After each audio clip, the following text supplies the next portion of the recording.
ಸನ್ಯಾಸಿಗಳು ಮನೆ ಬಾಗ್ಲಿ ಬಂದಿದ್ದಾರೆ. ಭಿಕ್ಷೆ ನೀಡಮ್ಮ. ಹೌದು, ಭಿಕ್ಷೆ ಬೇಡುವುದು ನಮ್ಮ ಪಾಲಿಗೆ ಅನಿವಾರ್ಯವಾಗಿದೆ. ಸನ್ಯಾಸಿಗಳಲ್ಲಿ 2 ವಿಧ ಉಂಟು, ಚಿಟಿದರ ಹಾಗೂ ಉಪೋದರ ಅಂತ ಹೇಳಿ.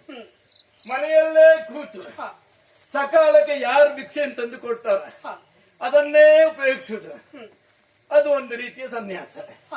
ಇನ್ನು ಒಂದೊಂದು ಮನೆಗೆ ಹೋಗಿ ಆ ದಿನದ ಭಿಕ್ಷೆಯನ್ನು ಬೇಡಿ ಬರುವುದು ಒಂದು. ಹಾಗೆ ಏನು ಮಾಡೋಣ ಹೇಳಿ, ಹಾಗೆ ಒಂದೊಂದೇ ಸಂಚಾರ ಮಾಡ್ತಾ ಬಂದೆ. ಟಿಫಿನಲ್ಲಿ ಬಂದು ನೋಡ್ತೇನೆ, ಸ್ವಲ್ಪ ಹೊಗೆ ಬರ್ತಾ ಇರ್ತದೆ. ಆಮೇಲೆ ನೋಡಿದೆ, ಇನ್ನೊಂದು ಮನೆ ಉಂಟು, ಗುಡಿಸೆ ಉಂಟು ಅಂತ ಆಲೋಚನೆ ಮಾಡಿದೆ. ಬಂದೆ ತಾಯಿ, ಭಿಕ್ಷೆ ಬೇಡುವುದಕ್ಕಾಗಿ ಬಂದೆ. ಏನು ಮಾಡೋಣ ಹೇಳಿ, ನಾವೆಲ್ಲವನ್ನು ತ್ಯಾಗ ಮಾಡಿದವರು. ಸನ್ಯಾಸ ಅಂತ ಹೇಳಿದ ಹಾಗೆ ಸಂಸಾರವನ್ನು ಬಿಟ್ಟು ಪ್ರತಿಯೊಂದನ್ನು ತ್ಯಾಗ ಮಾಡಿ ದೇವರ ಆರಾಧನೆಯೇ ಆಗಿರ್ಬೇಕು. ನಂದು ದೇವರಿಗೆ ನ್ಯಾಸಭೂತವಾಗಿ ಬಿಟ್ಟದ್ದು ಜೀವನ ಅಂತ ಹೇಳಿ ತಿಳ್ಕೊಂಡವ್ರು. ಏನು ಮಾಡೋಣ, ಇದೊಂದು ಉಂಟಲ್ಲ ಪ್ರಾರಬ್ಧ, ಇದಕ್ಕೆ ಹಸಿವೆಯನ್ನು ತಡೆಯುವುದಕ್ಕಾಗುವುದಿಲ್ಲ. ಹಾಗಾಗಿ ಭಿಕ್ಷೆ ಬೇಡುವುದು ನನ್ನ ಪಾಲಿಗೆ ಅನಿವಾರ್ಯವಾಗಿದೆ. ಹಾಗೆ ತಾಯಿ ಇಲ್ಲಿಗೆ ಬಂದೆ, ಭಿಕ್ಷೆಯನ್ನು ಕೊಡ್ತಾಯಿ ಅಂತ ಕೇಳಿದೆ. ನಿಮ್ಮನ್ನು ನೋಡಿದ್ರೆ ನಾನು ಬರುವಾಗ ಹೀಗೆ ಆಲೋಚನೆ ಮಾಡಿಲ್ಲ. ಗುಡಿಸಲ್ಲಿ ಯಾರೋ ಇರಬಹುದು, ಸಾಮಾನ್ಯ ಹೆಣ್ಣು ಕಾಡಾಡಿ ಅವಳಿಗೆ ಇರಬಹುದು, ಹಾಗೆ ಆಲೋಚನೆ ಮಾಡಿದೆ. ಅಲ್ಲ, ಋಷಿ ಕನ್ಯರಿದ್ರು ಇರಬಹುದು, ಆಲೋಚನೆ ಮಾಡಿದೆ. ತಾಯಿ ನಿಮ್ಮನ್ನು ನೋಡುವಾಗ ನೀವು ಹಾಗಲ್ಲ ಎಂಬುದು ಸ್ಪಷ್ಟವಾಯ್ತು. ಎಲ್ಲಿಯೋ ಇರಬೇಕಾದದ್ದು, ಸ್ವರ್ಣ ಮಂದಿರದಲ್ಲಿ ಇರಬೇಕಾದವರದ್ದು, ಹಂಸ ತೂಲಿಕವಾದ ಪಲ್ಲಂಗದಲ್ಲಿ ಪೌಡಿಸಬೇಕಾದವರು ನೀವು. ಯಾವನೊಬ್ಬ ಮಹನೀಯನ ಕೈ ಹಿಡಿದು ಬದುಕಬೇಕಾದವರು ತಾವು. ಈಗ ಈ ವನ ಪ್ರದೇಶದಲ್ಲಿ ಒಬ್ಬರೇ ಇದ್ದೀನಿ. ಹಾಗಾಗಿ ನನಗೆ ಅನೇಕ ಪ್ರಶ್ನೆಗಳು ಮೂಡ್ತಾವೆ. ಹೌದು, ಸುಳ್ಳಲ್ಲ. ಹಾಗಾದ್ರೆ ಯಾಕೆ ಇಲ್ಲಿ, ಯಾವ ಕಾರಣಕ್ಕಾಗಿ ಬಂದಿದ್ದೀರಿ? ಕೈ ಹಿಡಿದ ಪತಿ ಯಾರು? ಇಲ್ಲಿದ್ದಾನೆ, ಯಾರಿದ್ದಾರೆ? ಯಾವ ಊರು ತಮ್ಮದು? ಇಲ್ಲಿಗೆ ಬರುವುದಕ್ಕೆ ಕಾರಣ ಅಲ್ಲ ಕೇಳಬಾರದು. ನಾವು ಬಂದದ್ದು ಭಿಕ್ಷೆಗೆ ಬಂದದ್ದು.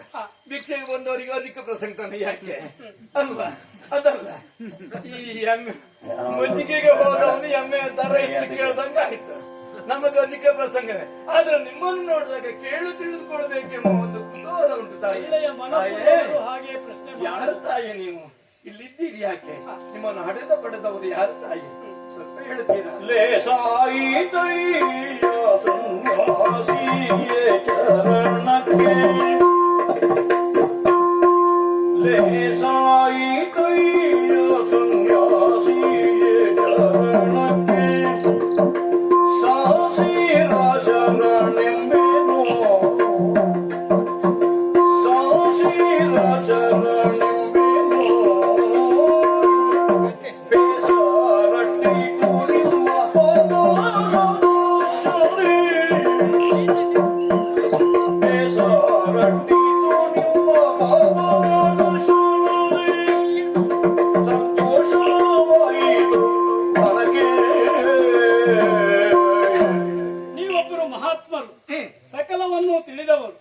ನನ್ನನ್ನು ಕಂಡು ಈ ರೀತಿ ಗುರುತಿಸಿದ್ರಲ್ಲ, ಅಂಗಾಕಾರವನ್ನು ಕಂಡಾಗ ಸ್ಪಷ್ಟವಾಗಿ ತಿಳಿದುಕೊಳ್ಳಬೇಕೆಂಬ ಕುತೂಹಲ. ಅದು ವನ ಪ್ರದೇಶದಲ್ಲಿ ಇದ್ದವರು ಹೀಗಿರ್ಲಿಕ್ಕೆ ಸಾಧ್ಯತೆ ಇಲ್ಲ. ಒಂದು ಸಂದರ್ಭದಲ್ಲಿ ಎಲ್ಲವೂ ಇದ್ದೀತು, ಈಗ ಎಲ್ಲವನ್ನೂ ಕಳೆದುಕೊಂಡು ಏನು ಇಲ್ಲದ ನಿರ್ಗತಿಕ ಸ್ಥಿತಿ ನಮ್ಮ. ಭಗವಂತನ ಚಿತ್ತ ಹಾಗಿರ್ತದೆ, ನಮಗೆ ಗೊತ್ತಾಗುವುದಿಲ್ಲ. ಹೇಳಿಕೊಳ್ಳುವುದಕ್ಕೆ ಮಿಥಿಲೆಯ ಜನಕರಾಜನ ಮಗಳು ಸೀತೆ. ಜನಕರಾಯನ ಮಗಳು ಸೀತೆ ತಾವೇನ? ಹೌದು, ಹೇಳಿರಬೇಕು. ಕೇಳಿದ್ದೇನೆ. ಒಂದು ಕಾಲದಲ್ಲಿ ಸ್ವಯಂವರ ಆಯ್ತಂತೆ, ಆ ಶಿವಧನಸ್ಸು ಮುರಿಯುವುದಕ್ಕಾಗದೆ ರಾವಣ ಹೋದ್ನಂತೆ, ಆಮೇಲೆ ಯಾರು ಎತ್ತಿದ್ರಂತೆ ಅಂತ ಕೇಳಿದ್ದೇನೆ.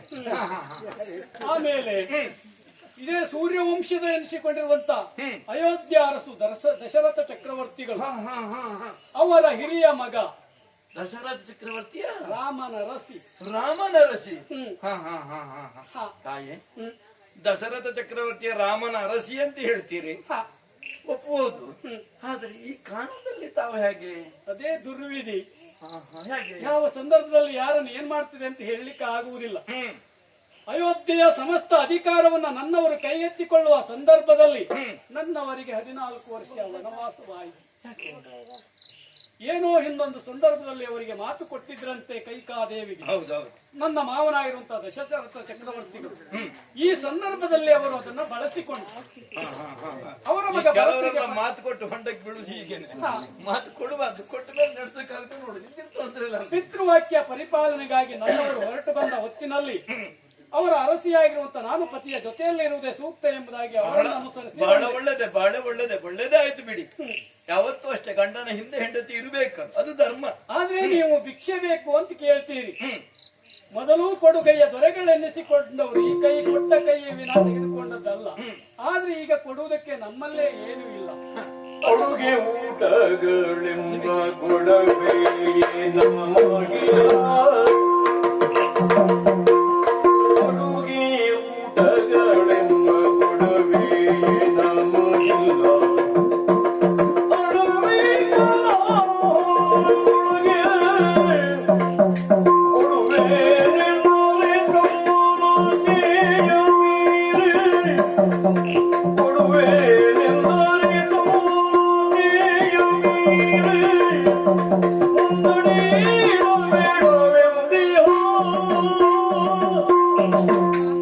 ಹಾಗಂತ ಈಗ ಕೊಡುವುದಕ್ಕೆ ನಮ್ಮಲ್ಲಿ ಏನೂ ಇಲ್ಲ.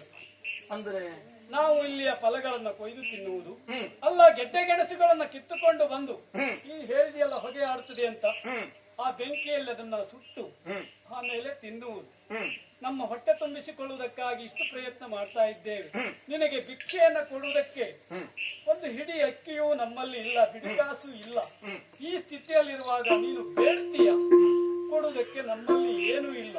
ಹಾಗಂತ ಏನೂ ಇಲ್ವೇ?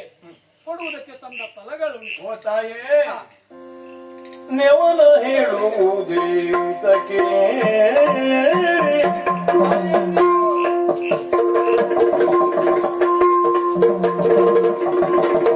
ನೆವಲ ಹೇಳುವುದೇತಕ್ಕೆ ನಾವೇ ಎಂದೊರೆದು ತಿಳಿಯಲಾಗಬಹುದೇ, ನಾವೇ ಎಂದೊರೆದು ತಿಳಿಯಲಾಗಬಹುದೇ, ಶಿವನಾಳೆ ನಾನೂರು ವಿನೋಡ ಅವಳುಳ್ಳದಲ್ಲಿಗೆ ಹಸಿದು ಬಂದವನು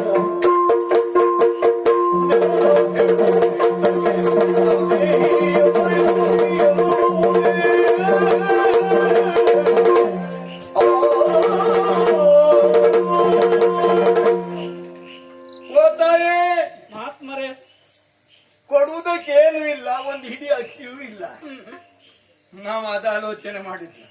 ಒಂದು ಹಿಡಿ ಅಕ್ಕಿಯನ್ನು ನೀವು ಕೊಟ್ರಿ ಅಂತಾದ್ರೆ ನಾವು ಪಡೆಯುವಾಗ ಸಂತೋಷವಾಗಿ 2 ಕೈ ಅಲ್ಲ, ಕೈಯಲ್ಲಿ 20 ಕೈಯನ್ನು ಮಾಡಬೇಕಾದ್ರೂ ಪಡಿಬಹುದು ಅಂತ ಸಂತೋಷ ಪಟ್ಟಿದ್ದೆ. ಹಾಗೆ ಆ ಕೊಟ್ಟ ಕೈಗೆ ಆಶೀರ್ವಾದ ಮಾಡ್ಬೇಕಾದ್ರೆ ಒಂದು ತಲೆ ಅಲ್ಲ, 10 ತಲೆ ಸೇರಿಸಿ ಮಾಡಬಹುದು ಅಂತ ತಪ್ಪಾಗಿ ತಿಳಿದುಕೊಳ್ಬೇಡಿ. ವ್ಯಕ್ತಿತ್ವಕ್ಕೆ ಹಲವು ಮುಖ ಅಂತ ಅದೇ ವ್ಯಕ್ತಿತ್ವಕ್ಕೆ ಹಲವು ಮುಖಗಳು ಉಂಟು. 10 ಹುಚ್ಚು ಆಲೋಚನೆಗಳು, ಹುಚ್ಚು ಆಲೋಚನೆ 10 ಮುಖಗಳು ಕೆಲವರು ಬರೆದಿದ್ದಾರೆ, ಅದನ್ನು ಓದಿದ್ದೇನೆ.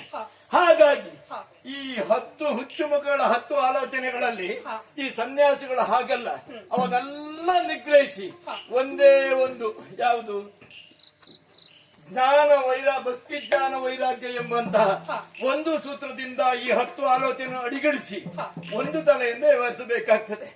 ಹಾಗೆ ನಾನು ಹೇಳಿದ್ದು, ಕೊಡುವುದಕ್ಕೇನಿಲ್ಲ, ಅಕ್ಕಿ ಅಗತ್ಯ ಇಲ್ಲ. ಹೊಟ್ಟೆಗಾದಾರ ಯಾವುದಾದ್ರೂ ಆಗ್ಬೋದು, ಫಲವಸ್ತು ಬೇಕಾದ್ರೂ ಆಗ್ಬೋದು. ನಮಗೆ ಋಷಿಮುನಿಗಳಿಗೆ ಇದೇ ಬೇಕಂತಿಲ್ಲ, ಸಂದರ್ಭಕ್ಕೆ ಏನು ಸಿಕ್ತು ಅದು. ಅಂತದ್ದು ಇಂಥದ್ದು ಬೇಡುವ ಪದ್ಧತಿಯೇ ಇಲ್ಲ. ಕೊಟ್ಟದ್ದು ತೃಪ್ತಿಯಿಂದ ತಿಂದುಕೊಂಡು ಹೋಗುದು ನಮ್ಮ ಧರ್ಮ. ಅದನ್ನೇ ಕೊಡ್ಬೋದಲ್ಲ ತಾಯೇ? ಫಲವೇ ವಂಚನೆ ಅದು ಮಾಡ್ತೀನಿ. ಕೊಡೋಣ.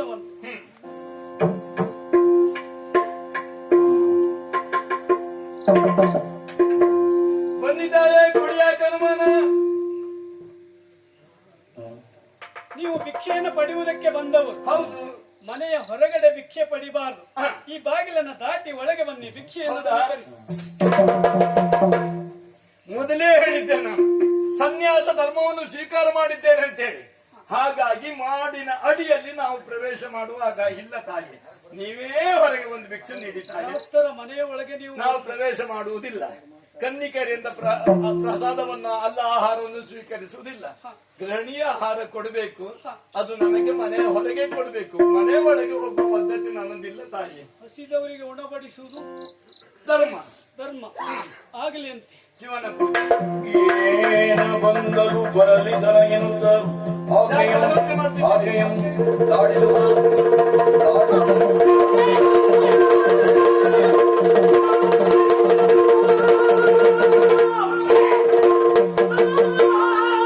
ತನಗೆ ಸಿಕ್ಕಿದನೆಂದು ಅವನಿಗೆ ಕೊಡಿಸುವುದು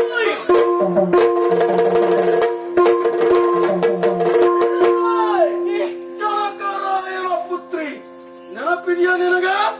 ಅಂದು ಶಿವಧನಸ್ಸನ್ನ ಬ್ಯಾಧಿಸಿದವರಿಗೆ ನೀನು ಮದುವೆಯಾಗುವುದು. ನಾನು ಅಲ್ಲಿ ವಿಫಲನಾದಾಗ ನನ್ನನ್ನ ಕಂಡು ಗಾಗೈಸಿದವಳು ನೀನು. ಈಗ ಹೇಗೆ? ಈಗ ರಾವಣ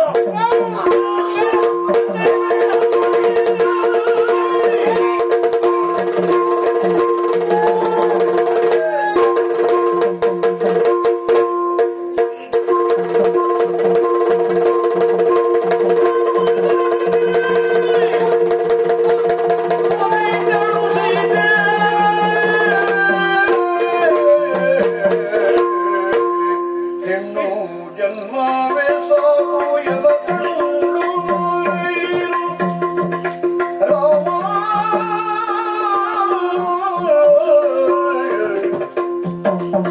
ಕಂಡಲ್ಲಿ ಕಾಡ ಬಾರವೆಯಮ್ಮ ವಿಧಿಯ ರಾಮ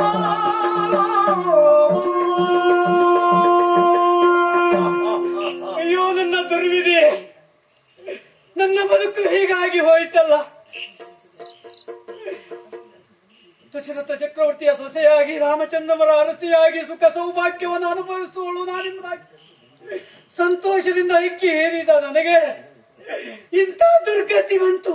ವನವಾಸದಲ್ಲಿ ಸಂತೋಷದಿಂದ ಇದ್ರು ಈ ದುರ್ಗತಿ ನನ್ನನ್ನು ಸುಮ್ಮನೆ ಬಿಡ್ಲಿಲ್ವಲ್ಲ. ಹಾಗಂತ ರಾಮನವರ ತಪ್ಪು ಅಂತ ಹೇಳುವುದೇ ತಪ್ಪು. ರಾಘವನಲ್ಲಿ ಎಳ್ಳೆನತು ಇಲ್ಲ.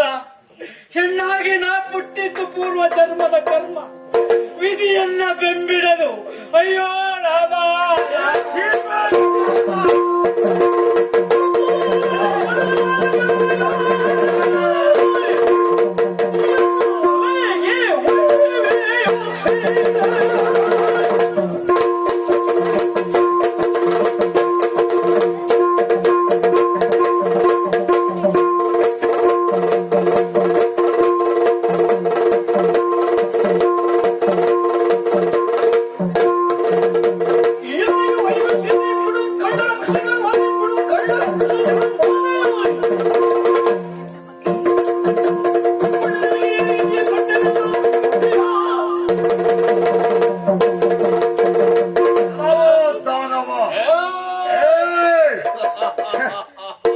ಪಾವನವಾದಂತಹ ಲೋಕಮಾತೆಯಾದಂತಹ ಶ್ರೀರಾಮಚಂದ್ರನ ಒಡೆದೆಯಾದ ಸೀತೆಯನ್ನು ತನ್ನದಾದಂತಹ ಪುಷ್ಪಕ ವಿಮಾನದಲ್ಲಿ ಕರೆದೊಯ್ಯುತ್ತಾ ಇದ್ದೀಯೋ. ಯಾವ ದಾನವ ಮಾಡಿದ ಸರ್ವದ ತಪ್ಪಾಯಿತು. ಇದೋ ಲೋಕ ಮಾತೆಯಾದಂತಹ ಸೀತಾ ಮಾತೆಯನ್ನ ಬಿಟ್ಟು ಹೋದ್ರೆ ಒಳಿತಾ ಇತ್ತು. ಏನಂತಾದ್ರೆ ಉಗುರಿನಿಂದ ನಿನ್ನ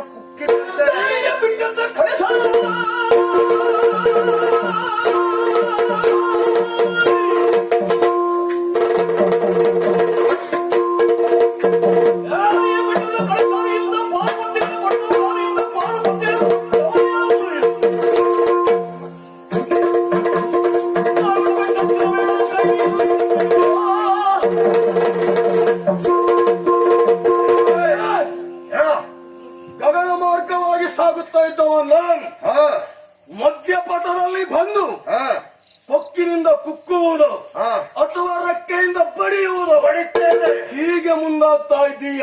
ಆ, ನೀನ್ಯಾರು? ಯಾ, ಗಗನ ಮಾರ್ಗವಾಗಿ ಸಂಚರಿಸುವಂತ ಒಂದು ಪಕ್ಷಿ. ಆ, ಹಸುವೆಯಾದಾಗ ಹಾ. ಎಲ್ಲಿಯಾದ್ರೂ ಮರದಲ್ಲಿ ಬೆಳೀತಾ ಹಣ್ಣಿದ್ದರೆ ಹಾ. ಅದನ್ನ ತಿನ್ನುವ ಪಕ್ಷಿ ನೀನು. ಹಾ. ನನ್ನನ್ನು ತಡಿತಾ ಇದೆಯಲ್ಲ, ಸಾಮಾನ್ಯ ಅಂತ ತಿಳ್ಕೊಳ್ಬೇಡ. ಏನೋ ಲಂಕಾಧೀಶ ಹಾ. ದಶಕಂಠ ರಾವಣ ನಾನು ಹೇಳುವುದು ಕಂಡುಕೊಂಡು ಇವಾಗ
ಅಧಿಕ ಪ್ರಸಂಗಿ ರೆಕ್ಕೆಯಲ್ಲಿ ಬಡಿಯುವುದು. ಮಧ್ಯಪಥದಲ್ಲಿ ಬಂದು ಅಧಿಕ ಪ್ರಸಂಗ ಮಾಡುವ ಪಕ್ಷಿ ನೀನು. ಏ, ಪ್ರಸಂಗದಲ್ಲಿ ಅದಕ್ಕೆ ನಾನು ಹೊಣೆಯಲ್ಲ. ನೀನ್ ಇದಕ್ಕೆಲ್ಲ ಅಧಿಕದ ಪ್ರಸಂಗ ಅನ್ಬೇಡ. ಏ, ಪ್ರಸಂಗಕ್ಕೆ ಅಧಿಕ ಅಂತ ಹೇಳಿದ್ದಲ್ಲ, ನಿನಗೂ ಅಧಿಕ ಅಂತ ಹೇಳಿದ್ದ. ಯಾಕೆ? ಕಾರಣ ಉಂಟು. ಏನು ಬಂದವನೇ ಹೇಳಿದ್ಯಲ್ಲ, ಹಾ. ಅವಳು ಸೀತಾಮಾತೆ. ಹಾ. ನನ್ನ ದೃಷ್ಟಿಯಲ್ಲಿ ಒಬ್ಬಳು ಅಂದದ ಹೆಣ್ಣಷ್ಟೇ. ಮಾದ ಕಣ್ಣಿಗೆ ಲೋಕವೆಲ್ಲ ಹಳದಿ ಅಂದಾಗೆ ನಿನಗೆ ಮದುವೆ ಆದವರು ಯಾರು, ಹಾ. ಆ ಹೆಣ್ಣಿನ ವ್ಯಕ್ತಿತ್ವವೇನು, ಅವಳ ಗೌರವ ಏನು ಎಂಬುದು ಅರಿಯದಂತಹ ಮೂಢ ನೀನು. ಅದಕ್ಕೆ ಹೇಳಿದ್ದು, ಕಾಮಾವದ ಕಣ್ಣಿಗೆ ಲೋಕವೆಲ್ಲ ಹಳದಿ ಇದ್ದ ಹಾಗೆ ನಿನಗಾರು ಹೆಚ್ಚಲ್ಲ, ಮೂರು ಕಡಿಮೆ ಅಲ್ಲ. ನೀನು ಯಾವ್ದ್ಯಾವ್ದೋ ಕೊಳತ ಹಣ್ಣನ್ನೆಲ್ಲ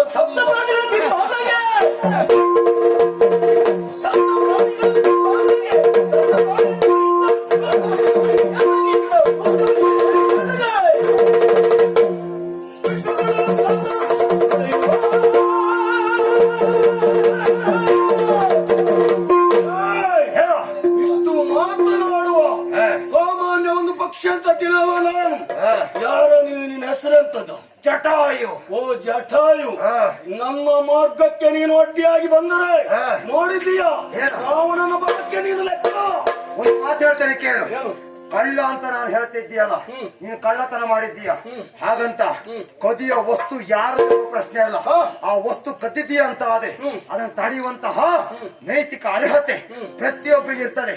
ಆ ನೆಲೆಯಲ್ಲಿ ನಾನು ಪಕ್ಷಿಯಾದರೂ ಕೂಡ ಕದ್ದೊಯ್ತಿರುವುದರಿಂದ ಕಳ್ಳತನ ಮಾಡ್ತಾ ಇದ್ದೀಯ. ಆ ಕಳ್ಳತನವನ್ನು ವಿರೋಧಿಸ್ತೇನೆ. ಅದರಲ್ಲಿಯೂ ಸಾಮಾನ್ಯ ಪಕ್ಷಿ ಎಂಬುದಾಗಿ ನನ್ನ ಮೇಲೆ ಎರಗಿದ್ರೆ ನೀನನ್ನು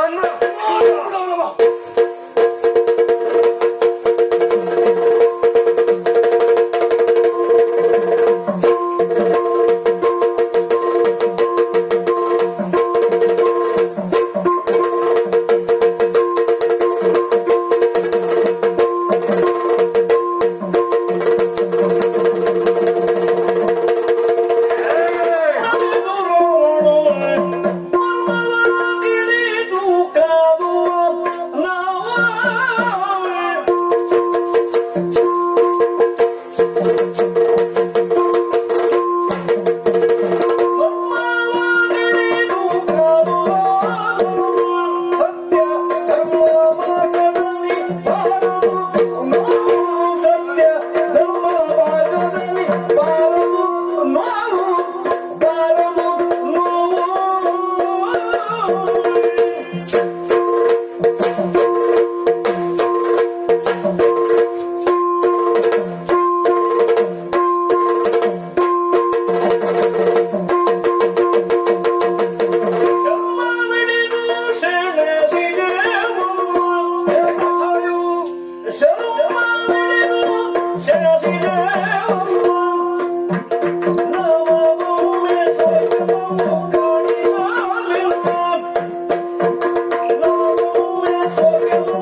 ಹೆಣ್ಣಿನ ವಿಷಯದಲ್ಲಿ ಹ, ನನಗೂ ನಿನಗೂ ಹ, ಕಾದಾಟ ಏರ್ಪಟ್ಟು ಹ. ಕೆಲವು ಸಮಯವೇ ಕಳೆದು ಹೋಯಿತು. ಸರಿ.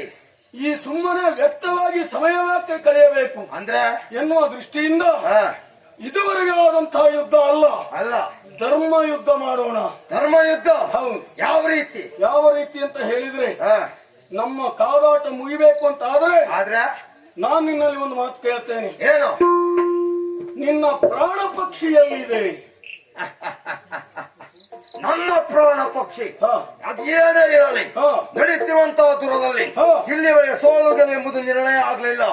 ನಿರ್ಣಯ ಆಗ್ಲಿಲ್ಲ ಎಂಬುದು ನಿನ್ನ ಅಂತರಾತ್ಮಕ್ಕೆ ಗೊತ್ತಾಗಿದೆ ಅಂತ ಆದ ಮೇಲೆ ಹ, ನಮ್ಮಿಬ್ಬರಲ್ಲಿ ಕೇಳ್ತಾ ಇದ್ದೀಯ ಹ. ಪ್ರಾಣ ಪಕ್ಷಿ ಇರುವುದು ಎಲ್ಲಿ ಎಂಬುದಾಗಿ ನಿನ್ನಲ್ಲೇ ಕೇಳ್ತೇನೆ. ಹ.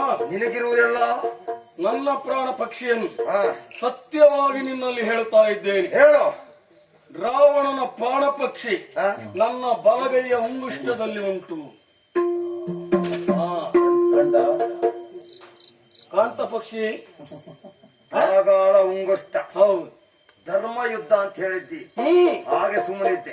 ಇಲ್ಲ ಅಂತ ಕ್ರೂರ ಉಗುರಿಂದ ಹಾ, ಎಸೀತಿದ್ದೆ. ಅದಲ್ಲ, ಧರ್ಮ ಯುದ್ಧ ಆಗಬೇಕು. ಸರಿ, ನಿನ್ನ ಮಾತಿಗೆ ನಾನು ಒಪ್ಪಿದ್ದೇನೆ. ಹಾ, ಹಾಗಾದ್ರೆ ನಿನ್ನ ಬಲಗಾಲ ಉಂಗುಷ್ಟದಲ್ಲಿ ನಿನ್ನ ಪ್ರಾಣ ಪಕ್ಷಿ ಹಾ, ಹಕ್ಕಿಗಳಿಗೆ ಎಲ್ಲಿರ್ತದೋ ಹಾರ ಹಕ್ಕಿಗೆ ಫಲ ಯಾವುದು ಕೇಳಿದ್ರೆ ರೆಕ್ಕೆ. ಹಕ್ಕಿಗೆ ರೆಕ್ಕೆಯ ಫಲ. ನಿನ್ನ ಪ್ರಾಣ ಪಕ್ಷಿ ಇರುವುದು ರೆಕ್ಕೆಯಲ್ಲ. ನನಗೆ ಬಲಗಾಲ ಉಂಗುಷ್ಟ.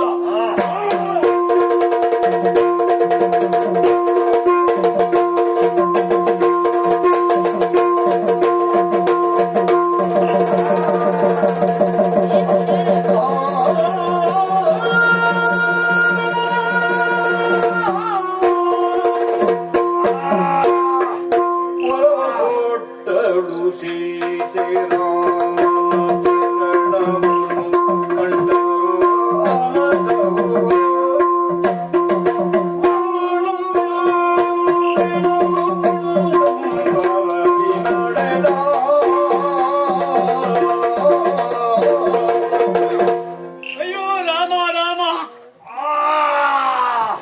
ತನ್ನ ಪ್ರಾಣವನ್ನು ಲೆಕ್ಕಿಸದೆ ನನ್ನನ್ನು ರಕ್ಷಿಸಬೇಕೆಂಬುದಾಗಿ ಬಂದಿರುವಂತಹ ಜಟಾಯು ರಾವಣನ ಮೋಸಕ್ಕೆ ಸಿಲುಕಿ ಈ ರೀತಿ ಧನಶಾಲಿಯಾಗಿ ಬರಗಿದ್ದಾನೆ. ಹಾಗಾದ್ರೆ ನನಗೋಸ್ಕರವಾಗಿ ಈತ ಜೀವ ಬೆವರನ್ನು ಕಳೆದುಕೊಳ್ಳೋದಕ್ಕೆ ಮುಂದಾಗಿದ್ದಲ್ವೇ? ಜಟಾಯು, ನಾನು ಹೇಳುವ ಮಾತನ್ನ ಕೇಳು. ನನ್ನಲ್ಲವ ರಾಮಚಂದ್ರಮ್ಮರು ಇಲ್ಲಿವರೆಗಾಗಿ ಬರ್ತಾರೆ. ಬಂದ ಹೊತ್ತಿನಲ್ಲಿ ಈ ರಾವಣ ನನ್ನನ್ನು ಕದ್ದುಕೊಂಡು ಹೋಗಿದ್ದಾನೆಂಬುದಾಗಿ ಅವರಿಗೆ ವಿಷಯವನ್ನೆಲ್ಲ ತಿಳಿಸಿದ ಮೇಲೆ ನಲ್ಲಿವರೆಗೆ ನೀನು ನಿನ್ನ